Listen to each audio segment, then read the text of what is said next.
Bonjour, j'espère que vous allez bien.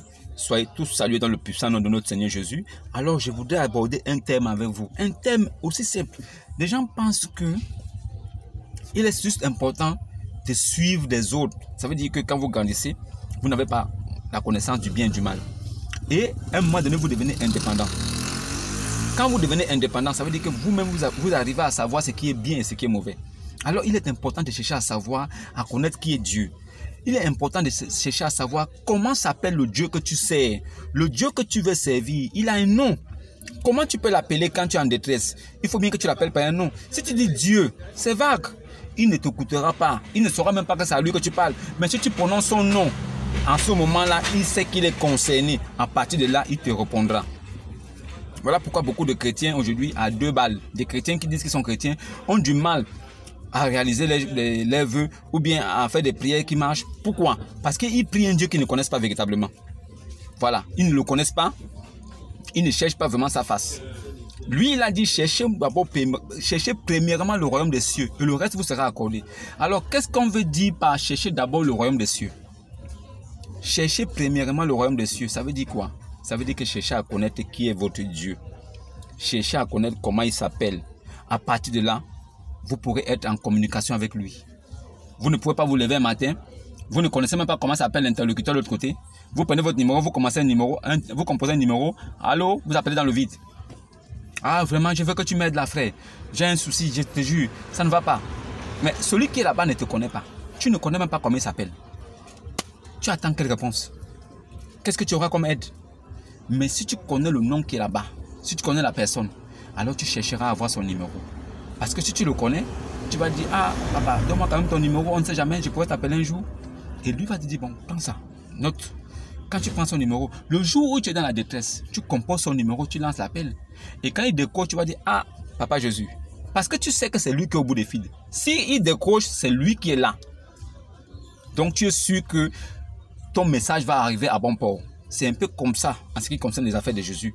En ce qui concerne les affaires de la spiritualité, c'est comme ça. Il faut connaître Jésus. Il faut chercher à savoir comment il est mort, ce qui s'est passé, pourquoi il est mort, pourquoi il demande de croire, pourquoi est-ce qu'il dit que celui qui croira sera sauvé et qu'est-ce qu'il promet après le sauvetage. Toutes ces choses-là, tu dois connaître. Et tu dois savoir que tu es sauvé directement dès que tu as fini de croire. Tu dois aussi savoir que le baptême, c'est le sceau du Saint-Esprit. Tu dois savoir toutes ces choses-là. Pour que tu sois rassuré et en confiance, il faut que tu saches que ton Dieu, celui que tu pries, avait promis de venir, il est venu, il est mort, il a tout accompli et tu es déjà sauvé. Un chrétien ne sera pas sauvé le jour du jugement. Un chrétien ne vient point en jugement. Un chrétien, il est déjà sauvé. Quand il a cru, il a pris son baptême, il est déjà sauvé.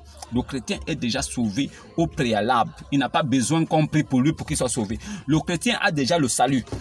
Le salut est avec le chrétien. Le chrétien a déjà son salut garanti. Il a la paix de Christ envers lui. Maintenant, les enseignements qui doivent être dispensés pour qu'ils lui permettent de se retrouver vraiment comme Christ, il faut que ces enseignements soient dispensés par quelqu'un qui a vraiment Christ et qui parle de la doctrine authentique de Christ, les préceptes authentiques de Christ et les lois et les recommandations authentiques de Christ. Ces choses-là doivent être appliquées à celui qui a cru en Jésus pour qu'il devienne une meilleure version de lui-même. Pour devenir une meilleure version de l'être humain que tu es déjà, il faut que tu aies ces choses-là. Et il faut que tu aies un guide spirituel assez qualifié, assez outillé, assez illuminé pour te conduire dans la lumière parce que lui-même, il est dans la lumière. Ce qui se passe avec les fausses dénominations et les faux chrétiens aujourd'hui, c'est parce qu'ils sont conduits par des faux qui n'ont pas la lumière, qui n'ont pas la révélation, mais qui sont là seulement, ils sont avides d'argent. Ils sont plus motivés du fait de pouvoir prendre l'argent aux fidèles et pouvoir assouvir, ça veut dire assouvir leurs désirs. Ils ont des choses à accomplir, ils ont des rêves. C'est avec vous qu'ils peuvent réaliser ça. Parce qu'ils prennent votre argent sans forcer. Vous leur donnez. Parce que vous mettez la foi en Jésus. Mais Jésus ne le connaît pas. Si vous avez un guide spirituel qui n'est pas connu par Jésus, qu'est-ce que vous-même vous connaîtrez Jésus? Est-ce que Jésus viendra à vous? Puisque votre maître même, celui qui vous dirige même, il ne connaît pas Jésus. Jésus même ne le connaît pas. Il parle de Jésus partout, mais Jésus ne le connaît pas. Il ne fait pas ce que Jésus a demandé. Donc Jésus ne le connaît pas. Il ne dit pas les paroles de Jésus. Jésus ne le connaît pas. Il n'est pas serviteur. Jésus ne le connaît pas. S'il est serviteur, c'est lui qui doit vous servir. Jésus doit vous servir. Ça veut dire que si un homme de Dieu vient de la part de Jésus, il doit être le serviteur. Il doit être le berger qui prend soin des brebis. Dans le cas contraire, ce n'est pas un envoyé de Dieu. Rassurez-vous. Rassurez-vous. Alors, il faudrait que ces choses soient écoutées. Prenez le temps, quand vous écoutez mes vidéos, prenez le temps d'écouter attentivement jusqu'à la fin. C'est moi qui vous dis, si vous cherchez vraiment Dieu, si vous cherchez vraiment le Saint-Esprit, si vous voulez savoir la vérité, et que la vérité, la lumière et la vie viennent à vous, si vous avez vraiment besoin de Jésus-Christ dans votre vie, écoutez bien mes vidéos. Écoutez mes vidéos jusqu'à la fin. Les enseignements que je vous donne là, ce sont des enseignements de l'Esprit. Ce n'est pas moi-même. Tout ce que je vous dis vient du Saint-Esprit. Et il y a des révélations, il y a des versets bibliques qui s'appuient. Donc ces révélations s'appuient dessus. Je ne prends rien de ma tête. Je vous dis des choses qui sont écrites, des choses qui ont été dites par les apôtres, qui ont été dites par Rabbi, par lui-même Jésus-Christ. C'est cette chose-là que moi je crois. Je ne crois pas à ce qu'un homme peut dire. Je ne crois pas à ce qu'un homme peut venir m'inventer, quelle qu'en soit la philosophie qu'il amène. Tant que ce n'est pas écrit, je rejette ça. Voilà. Aujourd'hui, je voulais vous parler de quelque chose. Je voulais vous parler d'un truc qui me tient à cœur. Je voulais vous parler des catholiques et des musulmans. Catholiques et musulmans, c'est la même chose. Ils ont le même papa. Écoutez-moi attentivement, vraiment, et je voulais, avant de continuer, je voulais dire quelque chose. Vraiment, abonnez-vous. Cela me ferait plaisir de vous voir vous abonner et de recevoir de temps en temps des enseignements, même étant assis chez vous à la maison. Je vous dis, les enseignements que je vous donne, ce sont des enseignements des chrétiens. Ce sont des enseignements de ceux qui ont déjà cru en Christ. Ces enseignements-là sont dispensés dans des temples, dans des assemblées. Moi, je vous dispense ça à partir de l'Internet. Je vous dispense ça à partir de YouTube. Si vous écoutez ces choses-là et vous vérifiez les Écritures, vous verrez que je suis dans la vérité. Et vous verrez que ça va vous illuminer. Vous aussi, vous serez dans la vérité. Parce que le plus important pour moi, ce n'est pas que moi je sois comme ça. C'est que vous aussi, vous devenez des personnes illuminées. Des personnes qui ont une certaine connaissance. Pour que vous ne soyez pas trompés par des menteurs, par des fausses religions, par des doctrines des hommes. Que vous sachiez que le chrétien, c'est un homme qui est comme Christ. Christ lui-même, il est esprit. Le Seigneur est esprit. Et là où se trouve l'esprit, se trouve la liberté. Si vous avez Christ en vous, vous êtes l'homme le plus libre au monde. Le chrétien est l'homme le plus libre au monde. C'est un exemple de vie et de comportement. Même s'il pêche, il est sûr d'une chose, c'est que son Père est pardonneur, il demande pardon, mais il ne perdra jamais le palu. Mais en commençant à recevoir des enseignements et des doctrines, ça va lui permettre de se perfectionner et il pourra éviter de faire certaines choses parce qu'il sait que ce n'est pas bon aux yeux de Dieu. Cela va arriver, ça prendra du temps, mais ça arrive. Voilà pourquoi il faut mettre seulement votre confiance en Jésus. Ne faites jamais confiance à un homme sur la terre, quel qu'en soit ce qui sort de sa bouche. S'il sort des propos de sa bouche, demandez-lui simplement et humblement: Papa, tu as fini de parler, ok, je vous ai écouté, mais tout ce que vous me dites là, vous avez pris ça où? C'est écrit où? Si vous sortez des versets bibliques qui attestent ça, vous dites Amen. Parce que Amen, c'est pour dire oui à Jésus. Amen. Dans le cas contraire, rejetez. Quel qu'en soit apôtre, bishop, archibishop, machin, quel qu'en soit le titre qu'il peut porter, quelle qu'en soit la façon dont il est habillé, ne regardez pas l'accoutrement, ne regardez pas l'apparence. Ce qui sort de sa bouche là, c'est ça qui vous intéresse. C'est ça qui doit vous intéresser et vous interpeller. C'est à ces choses-là que vous devez dire. Ce que tu viens de dire là, c'est écrit où? Qui a fait ça? Qui a dit ça? Je peux trouver ça où? C'est écrit où? Fonctionnez comme ça. Vous allez voir que vous allez éliminer beaucoup de faux pasteurs là.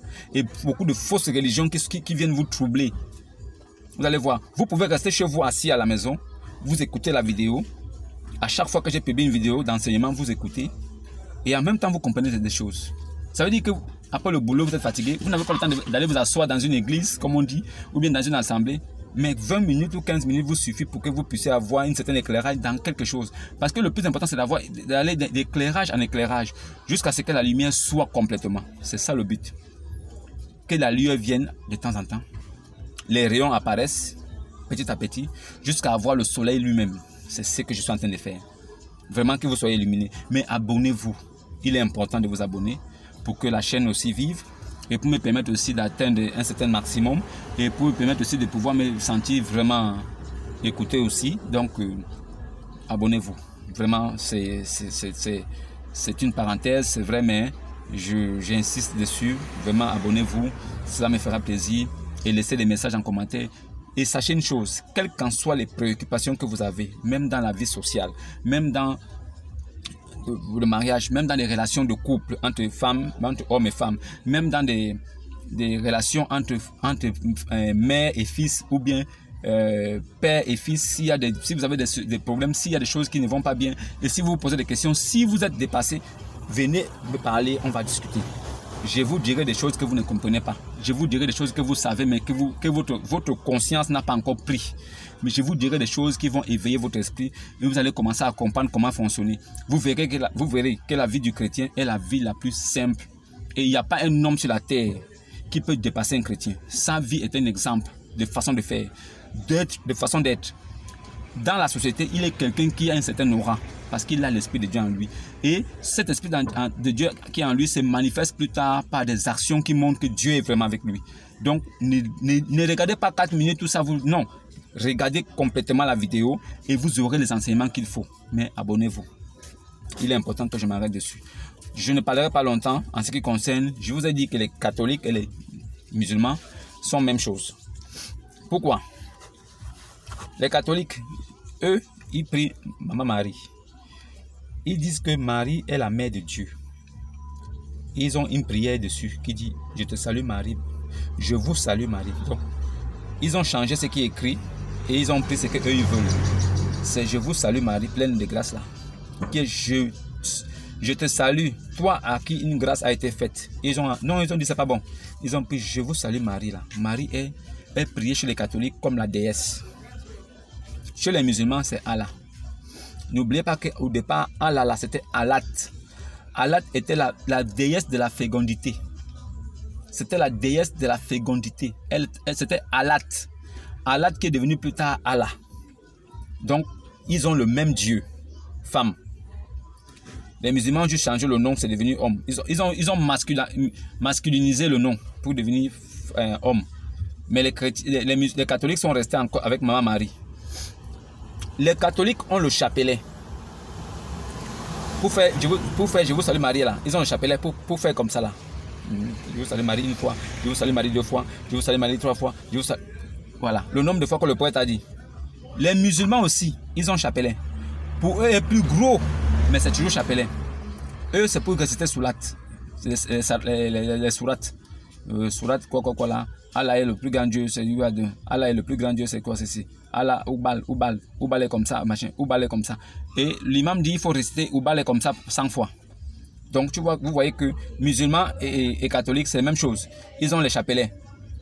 Catholique, lui, c'est je vous salue Marie avec notre Père qui est aux cieux. Je vous salue Marie, notre Père qui est aux cieux. Musulman, c'est Surat avec Allah et Mohammed. Allah et Mohammed. Allah et Mohammed. Donc les deux ont les chapelets. Maintenant, les prêtres catholiques, ils portent chapeau. Pour prêtre catholique, c'est long vers le haut comme ça. C'est long vers le haut. Voilà. Mais les imams, eux, ils mettent ce qui est rond comme ça. Pour eux, c'est rond. C'est-à-dire que toi, déjà, où tu es là, quand tu parles devant quelqu'un qui est plus grand que toi, plus âgé que toi, tu enlèves la casquette. Si tu as la casquette, tu enlèves avant de saluer. Avant de saluer, tu enlèves la casquette. Signe de respect. Le signe de respect, d'abord, entre nous les hommes, c'est d'enlever chapeau avant de saluer plus grand que soi. C'est d'enlever chapeau avant de saluer supérieur. C'est d'enlever chapeau avant de saluer l'autorité suprême de la chair. Si vous voulez saluer le président de la République, vous ne pouvez pas le saluer avec la casquette. Vous allez enlever la casquette et le saluer. C'est un signe de respect. Parce qu'il est l'autorité suprême de la chair. Selon les hommes ici. Maintenant, musulman, il va saluer Allah. Pour Allah, Allah est la divinité supérieure des musulmans. Ça veut dire que Allah, les musulmans sont des esclaves de Allah. Donc ils craignent tous Allah. Ils ne peuvent pas aller saluer Allah avec le chapeau. Normalement, ils doivent enlever le chapeau avant de saluer Allah. Signe de respect. Musulman n'enlève pas le chapeau avant de saluer Allah. Le prêtre catholique, il n'enlève pas le chapeau avant de saluer Marie. Les musulmans et les catholiques sont la même chose. Chapelet, chapelet. Chapeau, chapeau. Les musulmans, eux, ils ont les canaris. Avec les gris, ils tuent les poules dans les carrefours, tout ça, ils balancent avec les coris et tout, avec les pièces de 500. Catholiques, eux, c'est différent. Ils ont eau bénite, sel bénite, parfum de Saint-Michel Archange. Ils font les mêmes choses, mais de façon différente. Ils ont même des petites prières qu'il faut faire. Les musulmans aussi ont des petites prières qu'ils font faire, des petites prières de sorcellerie. Musulmans et catholiques, c'est la même chose. Voilà pourquoi ils s'entendent. Catholiques et musulmans s'entendent. Il n'y a pas de problème entre eux. Ils ont le même père et la même mère. C'est pour ça que vous allez trouver Sodome et Gomorrhe chez les catholiques. Vous allez aussi trouver Sodome et Gomorrhe chez les musulmans. Voilà. Maintenant, les pays arabes, d'où vient la sodomie? La sodomie vient des pays arabes. Remarquez bien, les pays comme la Tunisie, les pays comme l'Algérie et les pays maghrébins, là où il y a les Arabes, ces pays-là ont cultivé la sodomie et jusqu'à nos jours. Pourquoi?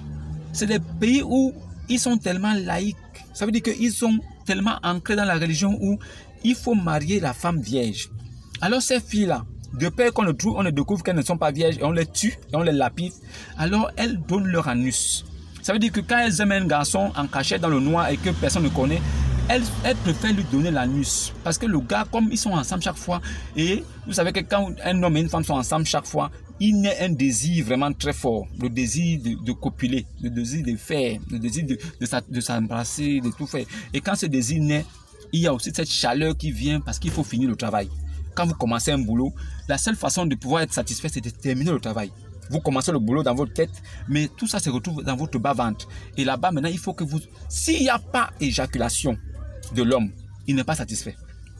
Voilà comment les filles musulmanes donc, et arabes ont commencé à donner leur anus à leur petite amie pour que le jour du mariage, quand il y aura l'acte sexuel, on découvre qu'elle est toujours vierge.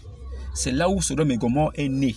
Voilà pourquoi les Arabes cultivent plus Sodome et Gomorrhe que dans d'autres zones de la terre.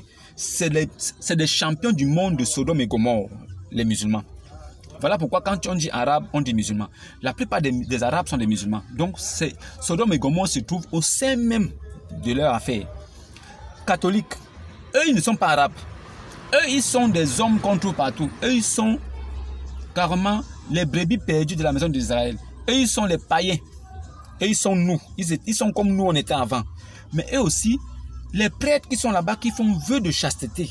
Eux, ils disent à Dieu que non, ils vont faire vœu de chasteté. Le vœu que la femme fait à l'homme devant Dieu, que pendant que le monsieur sera toujours vivant là, elle ne connaîtra pas un autre homme à part lui. Tant qu'il est vivant là, elle ne pourra pas sortir avec quelqu'un d'autre à part lui. C'est le vœu que la femme fait devant Dieu à son mari. Catholiques, eux, ils prennent ces vœux-là. Ils font ça à Dieu. Ils disent qu'ils font le vœu là à Jésus, donc ils ne se marient pas. Mais ils couchent les petits garçons. Sodome et Gomorrhe aussi s'est retrouvé dans l'église catholique. Sodome et Gomorrhe est dans l'église catholique. Sodome et Gomorrhe est dans l'islam. Regardez bien les similitudes. C'est même père, même mère.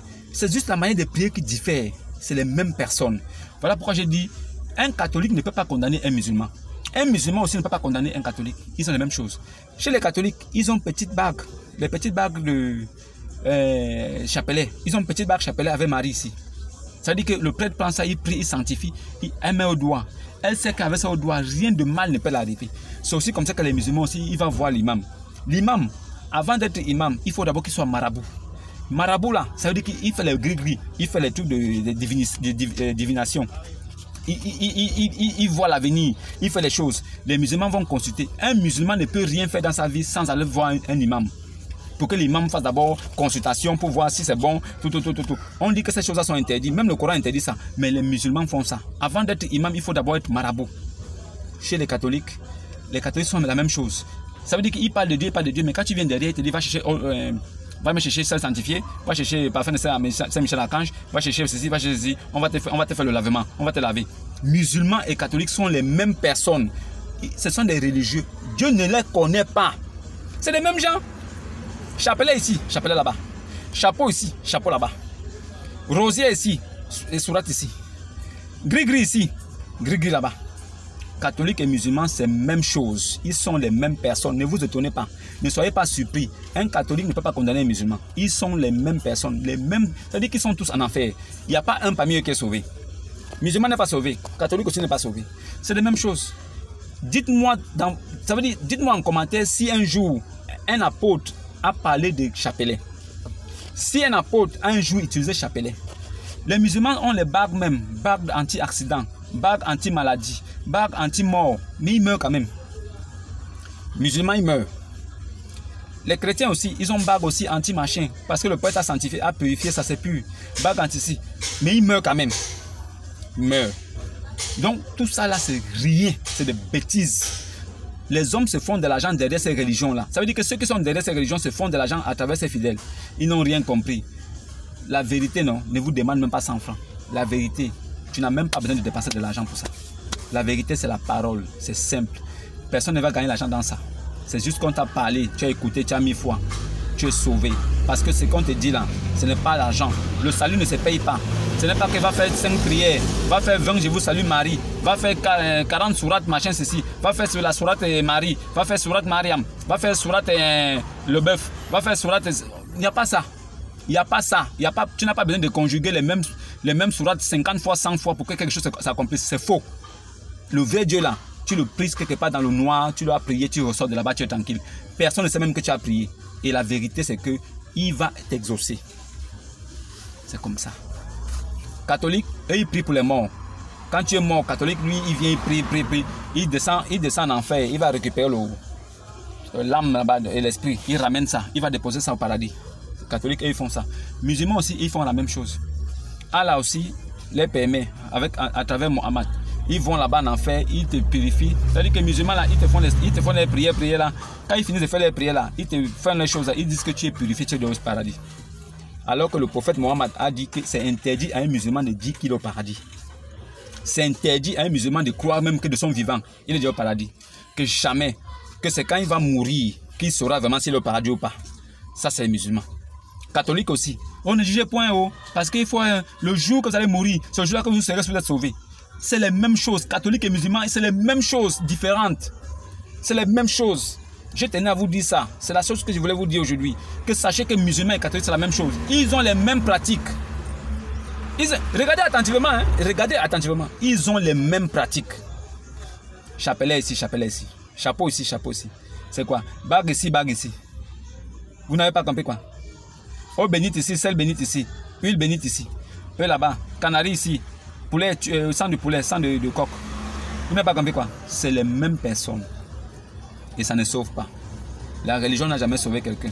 Dieu, quand il est venu vers Abraham, il n'a pas dit que voilà ma religion. Il a dit que je suis ami avec toi. Je veux que tu m'adores. Moi et toi, on sera amis. Et voilà comment tu vas m'adorer pour que je t'exauce, pour que je puisse te bénir. C'est aussi simple. Vraiment. Réveillez-vous. Et abonnez-vous aussi. C'est très important pour la suite. Parce qu'on va d'abord à ce niveau. Je suis au niveau de la dénonciation seulement. Mais je vous ai dit qu'il y a de l'enseignement aussi. Même l'enseignement de vie. Même l'enseignement de vie. Ça veut dire que je suis conseiller en ce qui concerne les affaires matrimoniales, les affaires sociales. Tout ce qui est les affaires sociales. Tout ce qui concerne l'homme sur la terre. Quelle qu'en soit la préoccupation que vous avez. Venez me poser des questions en commentaire. Même s'il faut qu'on échange, même s'il faille qu'on échange des numéros, on parlera même inbox. Je vous dirai des choses et de quoi faire. Vous verrez que c'est simple. Vous comprendrez que sur la terre là, Jésus-Christ est encore là et il existe encore. Sa parole vit à travers des personnes. Que la paix soit sur vous, que le salut vous visite et à la prochaine. N'oubliez pas de vous abonner. Shalom à vous.